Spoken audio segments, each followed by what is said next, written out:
Our channel. త్వరలో లోక్సభ ఎన్నికలు జరగనున్నాయి. మరో 10 రోజుల్లో కేంద్ర ఎన్నికల సంఘం షెడ్యూల్ కూడా విడుదల చేసే అవకాశం ఉంది. దీంతో అన్ని పార్టీలు ఎన్నికల కోసం రెడీ అవుతున్నాయి. ఇప్పటికే ప్రచారాలను హోరెత్తిస్తున్నాయి కూడా. అయితే ఈసారి దేశ రాజధాని ఢిల్లీలో రాజకీయాలు మరింత ఆసక్తిగా మారబోతున్నాయి. ఇప్పటికే అధికార ఆమ్ ఆద్మీ పార్టీ, కాంగ్రెస్ పార్టీలకు పొత్తు కుదిరిన విషయం తెలిసింది. 4 స్థానాల్లో ఆప్, 3 స్థానాల్లో కాంగ్రెస్ బరిలోకి దిగుతున్నాయి. అయితే 2014, 2019 ఎన్నికల్లో ఢిల్లీలోని 7 లోక్సభ స్థానాలను బీజేపీ కైవసం చేసుకుంది. ఈసారి కూడా అదే రిపీట్ చేయాలని చూస్తోంది బీజేపీ.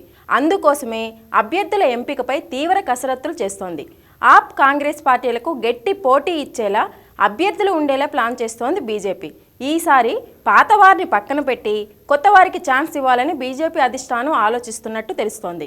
అందులో భాగంగానే బాలీవుడ్ స్టార్ హీరోను ఒక లోక్సభ స్థానం నుంచి బరిలోకి దింపే ప్లాన్లో ఉన్నట్టు తెలుస్తోంది. స్థానికతను దృష్టిలో పెట్టుకొని యాక్షన్ హీరో అక్షయ్ కుమార్ను చాందినీ చౌక్ నుంచి పోటీకి దించబోతోందని సమాచారం. ఈ అంశంపై ఇప్పటికే పార్టీ నేతలు అక్షయ్తో చర్చించినట్లు జాతీయ మీడియాలో వరుస కథనాలు కూడా వస్తున్నాయి. అయితే అక్షయ్ పోటీ చేసే అంశంపై ఇప్పటి వరకు ఎలాంటి అధికార ప్రకటన రాలేదు.